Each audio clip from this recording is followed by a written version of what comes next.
Ignition sequence starts. 6, 5, 4, 3, 2, 1, 0. All engine running. Liftoff.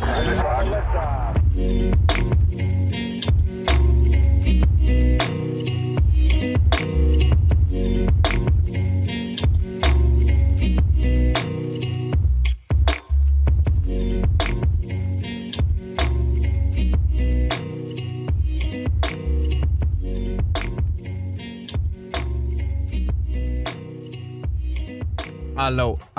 Allo.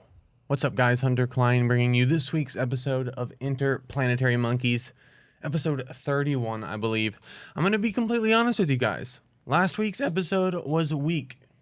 My energy was low, my charisma was lacking, and I'd be lying if I didn't feel like complete shit when it came down to recording time. And, you know, we're changing some things up. I mean, even when we're not feeling up to the challenge, even when we're not feeling good, we still show up, we still record. There's no doubt about it. You guys can count on an episode every week.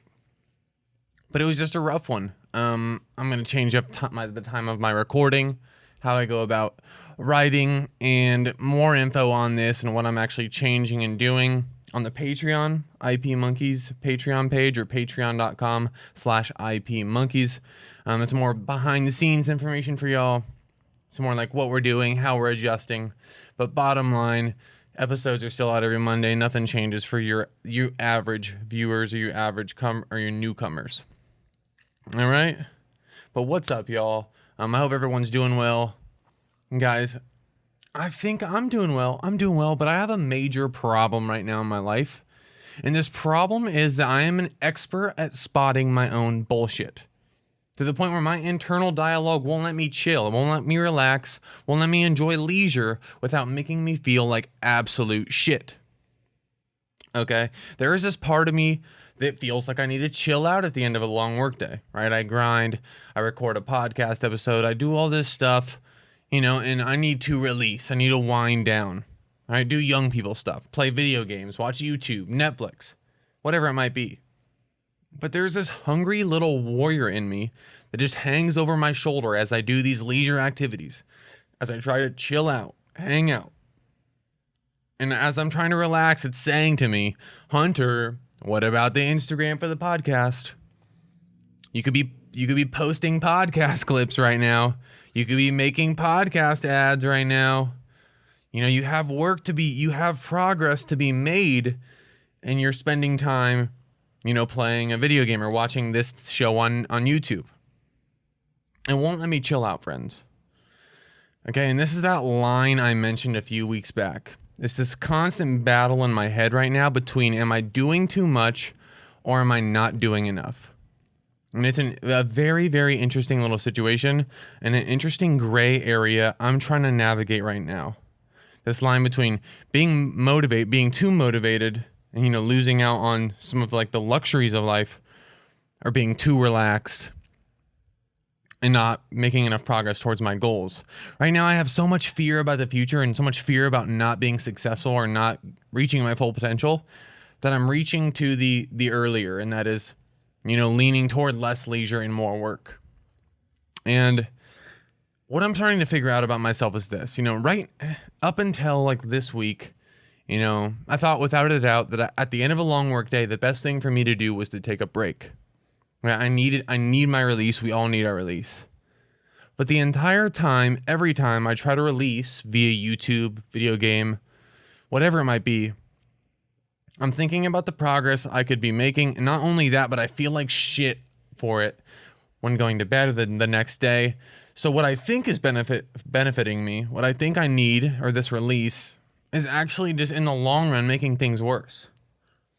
So I've come to the realization that I guess I'm the happiest version of myself when I'm the busiest. When I'm just grinding and I get to the end of the workday or the end of at 8 p.m. at night and I'm just like, holy cow, that was a lot. So I don't know. I mean, I expect this to change. Maybe I'll get better. Right now, I think this makes me a terrible person to chill with, so that kind of sucks.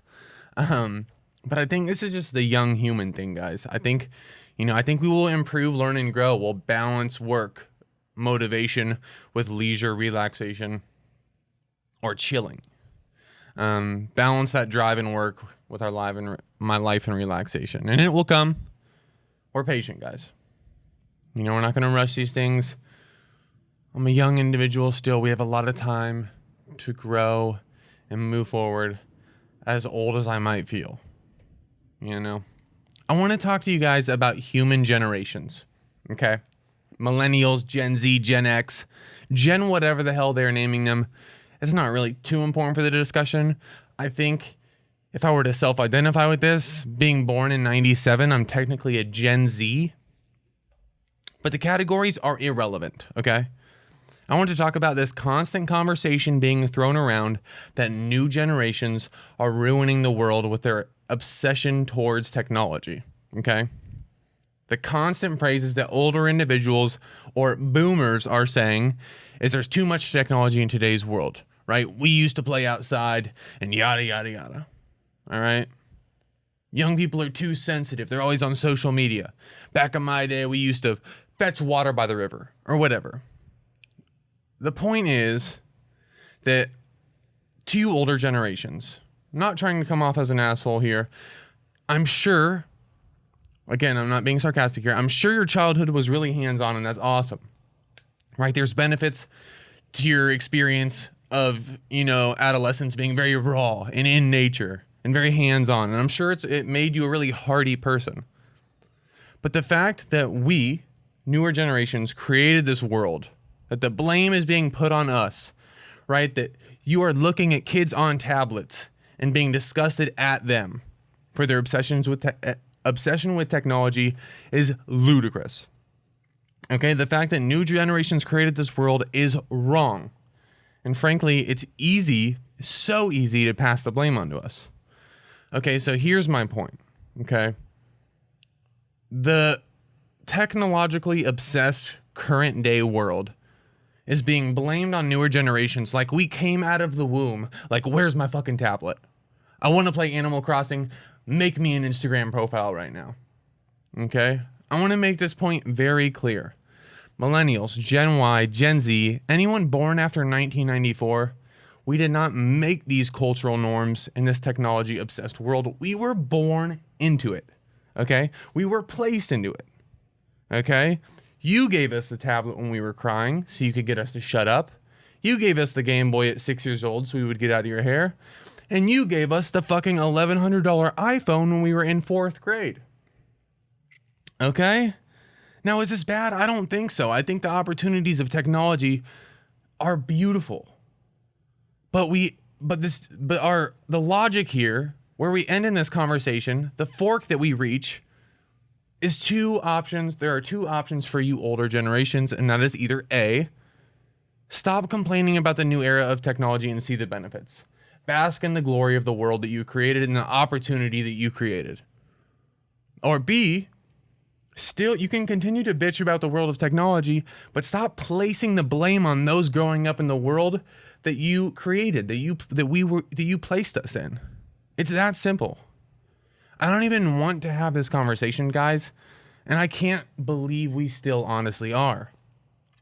And those of you that complain about social media being not healthy, fake, and toxic, right? The social media conversation is a large part of, you know, how we look at the technological revolution. And if social media to you is healthy, fit, unhealthy, fake, or toxic, you're not doing it right, pal. Okay, stop following clout chasers and ego flexers and start following some skilled, talented people that share your passions. It's that simple across the board with virtual and the technological world we are in, okay? We have some powerful tools that aren't being used correctly, responsibly, or healthily for the most part. So much potential that I wish more people would appreciate, and I just happen to hear those in the older generations fussing about it more, so that's kind of why I targeted this conversation for them. Okay? But this young versus old generation battle, right? This boomer versus zoomer battle is not new, friends, and this is super, super interesting. That is, older folks have been worried about their children, the world their children are creating, it's very likely that it's been happening for the entire history of humanity.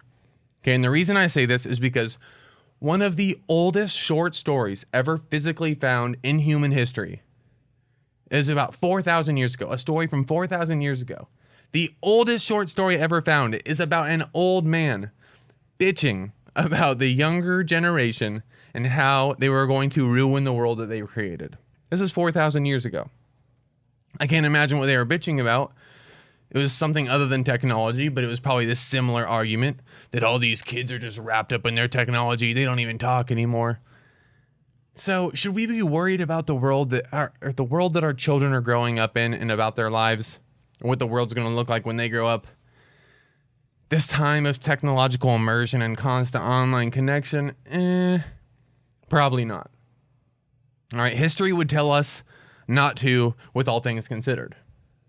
If I had to guess, I'd assume that it always works out because the young people you are yelling at to get off their tablet will be the leaders of future generations, a creator of the new world, if you will. Right? Their hobbies, upbringing, and experiences will define future societies. Right? So their experience, their expertise that they're gaining in technology will benefit future generations. The future will be a technological one, friends, because it is far more efficient.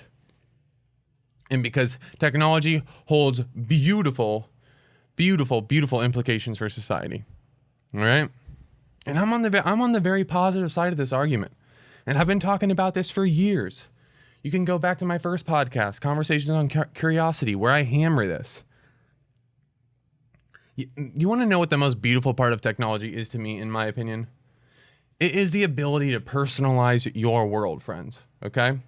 And your world here being who you follow on social media, what you watch on YouTube, on Netflix, what podcasts you listen to. This level of connection we have today allows you to surround yourself with exactly who you want to be around.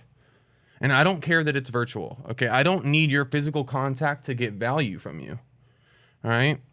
For example, my personalized world consists of Gary Vee, who is my mentor. David Goggins is my motivational trainer. Okay, Tony Robbins is my life coach. And this huge, jacked Russian guy gives me lifting tips. I don't physically know any of these people, but I consume so much of their content that they might as well be my roommates, guys. Can you imagine a life without this?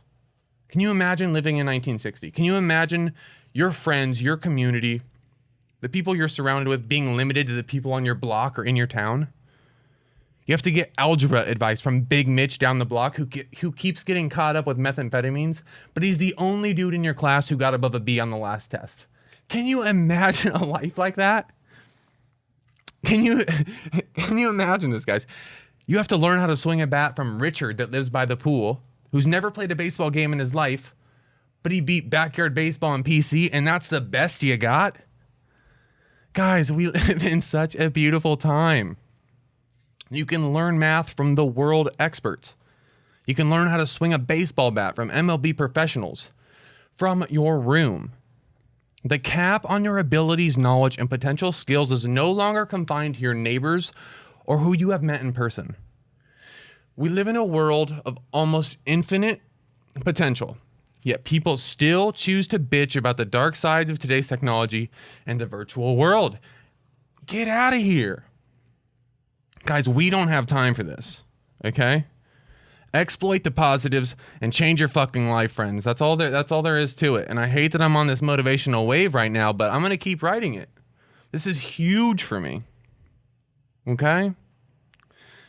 Another big thing, guys, the power of email and communication, right? Just like 2 weeks ago, I'm approaching the last year of my master's where I have the choice to either finish my degree or move on to a PhD.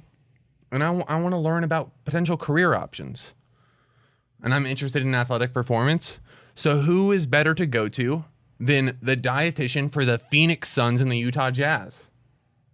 I've never met the dietitian for the Phoenix Suns, but thankfully I have access to the internet. So I can spam email the dietitian, her name is Simon Levinson, every week until she replies, which she did. Not only did she reply, but I sat in a Zoom meeting from my room. I talked to the nutritionist for the Phoenix Suns with very little background in this education, this health solutions education, right? I'm new to this field relatively. You can almost get in contact with anybody, guys. Across the world, the opportunities are endless, and it's just insane. So I have a really, really hard time getting behind these arguments and listening to these perspectives, or these half-ass assessments of the world we live in and the technological age. Okay? Again, I'm going to reinforce this. People who talk shit on social media are not doing it right. Okay? I can almost promise you, your social media experience is not going to be good if you follow only Instagram models and college students, right? Because all you're going to be getting is pictures of butts in the sun and dudes beer bonging, right? If you're not out partying every weekend, and if you're not actively dating or around beautiful women all the time, your social media is going to make you feel like shit. It's naturally comparative, okay? Social media is naturally comparative. So if it's naturally comparative, make your social media an environment of reinforcement, of people doing what you do better than what you do, people that do things that you do differently. So that comparative mindset creates development in your passions, right? I think that's the way to go. That's the way to go. And yeah, I've talked about the older generation perspective on technology before, and I think I actually clipped it and put it on my Instagram. I might try to find that and repost it. But it's so aggravating, guys, that people choose to look at these things negatively.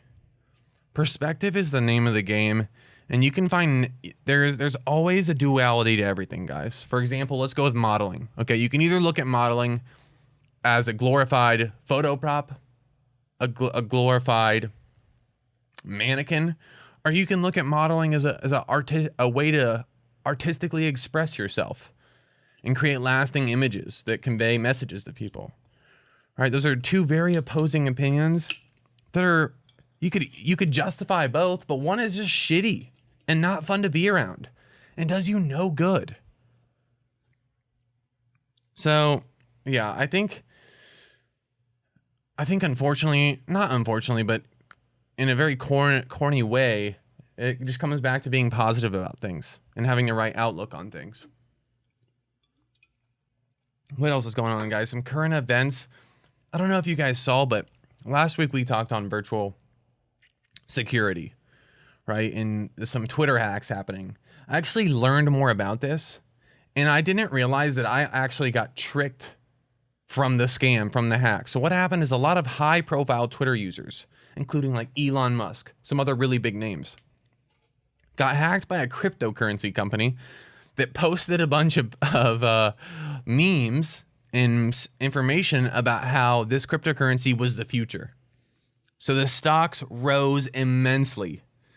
I've heard that they made millions of dollars off the scam, and I've heard that they made only 100,000. Either way, some of the biggest names on Twitter all got hacked by the same company in a giant scheme to pretty much inflate the price of this cryptocurrency. And I'm assuming that these hackers did it, and as soon as that inflation happened, they sold. So they sold their stock at a very high value before they got caught and things dropped back down. So it was fake hype created by hackers. And yeah, two-factor authentication, guys. TFA. Go for it. Do it. Maybe people aren't going to be hacking you. But, there's a lot of it these days. I'm getting like Instagram DMs from like at least 2 of my friends a day. That's like, hey, look at what they posted about you. And it's like, oof, like I have to log in to see this. It's sketchy, guys. It's absolutely sketchy. Shout out to everyone reaching out on social media platforms, Instagram specifically, about the David Goggins book, Can't Hurt Me, I believe it's called, or You Can't Hurt Me. I'm actually gonna buy this book and read it. I've probably consumed almost all of David Goggins' content every single interview he's done and all his motivational like talks he's done on podcasts. I've watched compilations of his work. I listen to him a lot when I lift because he's just an absolutely insane human, guys. He has trained his mind to get rewards, get dopamine from going through insanely tough situations and callousing the mind, as he says. So I always use his phrases like the inner Goggins because I'm like working out in 110 degree temperatures every day.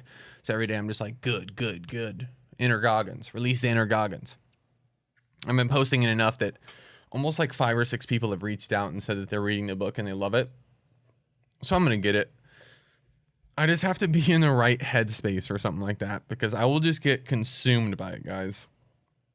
Like if I probably won't read it for another week or two because I'm reading Carl Sagan's The Demon Haunted World, which is a fantastic book. And Carl Sagan is a hero of mine.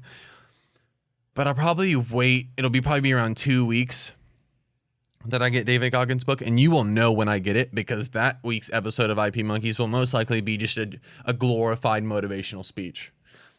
He is such a motivational guy, people, and he's very powerful. It's very, very valuable information that guy spits off, and you gotta appreciate it. You have to appreciate the hell out of it, guys. One interesting thing that I'm trying to do more now as we move forward, especially now that we're on the grind of this podcast, is I am trying to find people who are in a similar boat to me in regards to chasing a passion, right? Whether it be creating a podcast or a clothing company. Shout out to Feels Clothing and my boy Josh Hayden. I'm trying to find people grinding in a similar way and just kind of get them on my team.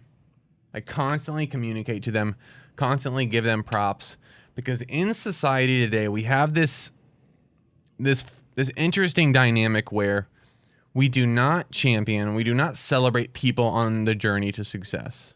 Okay? We only celebrate those that have achieved. And it makes this journey of chasing your passion, this journey to trying to be successful, whatever that may mean to you, a very lonely journey, guys, quite honestly. I'm not saying I need reinforcement. I have enough motivation and passion in my own self to keep this going. Okay, people could say absolutely nothing to me. You could rag on the podcast, you could rag on my abilities. I'm still going to do this. Because I have it ingrained in my brain that this is a long-term thing and I'm developing every week. But it can be a lonely journey week after week. 10, 15 straight weeks of the podcast and you haven't really gotten any feedback on it. Right? Those times are a struggle mentally because you have to remind yourself, what's the end goal? What am I going for here? And you just got to find your anchors. You got to find your anchors. And that all comes to fruition. For example, like when I got the newspaper article of IP Monkeys, that moment right there is so much fuel, right? Because I've been going 10, 15 weeks without any reinforcement. And now someone just comes out of the blue and says, hey, I want to write an article about, I love what you're doing. The podcast is awesome. I really enjoy it. The same thing goes as an Instagram, a DM or someone reaching out like, hey, I listen to the podcast every week. I love it. Like that one message, guys, that one message changes the game. It means so much to me, and it means so much to anybody that's on a journey, guys. Anybody that's chasing a passion. Anybody that's sacrificing a large portion of their life to do what they truly love. And that's something I'm going to work on more. And I think it's just something about society. Everybody's too busy to, a lot of people, maybe a lot of people unfortunately don't have something that they're creating or chasing or pursuing. They're kind of just riding it. They got a job and they're fine with it. So they don't relate to you pursuing a passion. They don't relate to you grinding. They don't know what it's like to be on this lonely journey toward an end goal of success and fruition in an area. And I think that's why a lot of the people that do reach out to me, a lot of the people that do give me positive reinforcements are people that are also on this journey with me, that are trying to create something from nothing, kind of start from the bottom. It's an interesting thing, guys. For whatever reason, I have now tuned myself into not giving a shit about what any numbers say. I avoid numbers on YouTube videos. I avoid looking at downloads per week. I'll see the email pop up in my inbox and I'll delete it before looking at the numbers, because I don't want to see how good or bad an episode is doing, because it doesn't matter. Again, I sound like a broken record here, but it's not. This isn't a week-to-week thing. Right? This is a year-to-year thing. As long as I'm developing, as long as I'm getting better, and to the point, when I'm 30, 35, we're going to be fucking really good at this. I truly believe that. And it's just about being patient, guys. I love this. I love what we're doing. Speaking of, caring about what other people think, I was in the gym today, and I had a huge moment of missing sports. I played all the sports in high school. I played baseball in college. I had a huge moment of, regret. Like, damn, I wish I still played sports. I missed that competition. And what I realized after about 5 minutes later, that this is complete bullshit. Okay, I don't miss the competition of sports because my life is enormously competitive right now. I'm competing to get your focus. I'm competing with other podcasts to get your attention. Right? I'm competing with other males to find mates. Honestly, I'm competing with other males to have a good physique. I'm competing for jobs in the market here in a year. Like, my life is enormously competitive. The aspect of sports that I miss is not competition. I think the aspect of sports, if I'm going to be honest with myself, that I miss is what making other people think that I'm awesome. Those moments of oohs and ahs, those moments where people look at me and say, holy shit, look what he can do with his body. It completely, the emotion, the feeling I got today of missing sports was completely centered around what other people thought about me. Ego driven.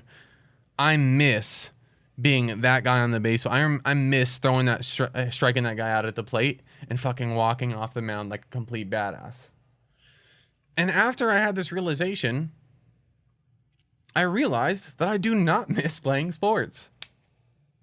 I'm getting so much better, especially as I grow, as I get more independent, as I get more self-confident, and not giving a shit at what anybody thinks about me. All right, I'm on my own journey. This is a long-term thing. And we just got to focus on ourselves. God, it's been a motivational day, huh? Damn, guys. Well, I think I'm going to end it there. That was kind of hot. I kind of blacked out there during the technology discussion. But I think that was valuable, guys. Once again, thank you guys so much for tuning in, for listening. This episode of Interplanetary Monkeys is brought to you by the IP Monkeys Patreon page. Patreon.com/IP Monkeys. You can subscribe, support the podcast. This is just a way for me to monetize this rather than doing ads, keeping the episodes clean for you all. And you guys, I've posted 2 videos the last 2 Wednesdays. Every Wednesday, Patreon subscribers get an extra episode of the podcast. So go and join that if you will. It's just another aspect of this, making sure I'm doing everything I can. I'm getting to the point week to week where I'm asking myself, am I doing everything to make this podcast? Am I doing everything I can? In 10 years, if I look back on this podcast and it didn't work out, can I look back and say I gave everything? And the answer is constantly no, no, no. So I'm constantly upgrading. Now we release 2 episodes a week. One's on Patreon, a little shorter, more behind the scenes, and one's right here that you're listening to. Okay? I'm also kicking up the Instagram account for IP Monkeys, at IP Monkeys on Instagram, posting clips Monday, Wednesday, Friday, photos Tuesday, Thursday, content Monday through Friday, guys, episodes Monday, guys, we have so much going on. I have so much drive right now to kind of keep this going. And once I get these systems in place, we're just going to become a content machine, and we just got to wait for one of the opportunities to be slung our way. All right, we'll be prepared when the opportunity comes. We will have a loaded gun when the opportunity to strike comes. All right. I hope you all are doing well. Be good to yourselves. Stay up. Stay positive. You know, the duality of the perspective, guys, I really like that today. Find the right perspective. You have two options. Go for the one that actually benefits you and not for the one that is shitty and maybe makes you feel good about being lazy or makes you feel good about someone else's whatever, guys. All right. That's it for this week's episode of Interplanetary Monkey, guys. I appreciate the support. Love you all. Peace.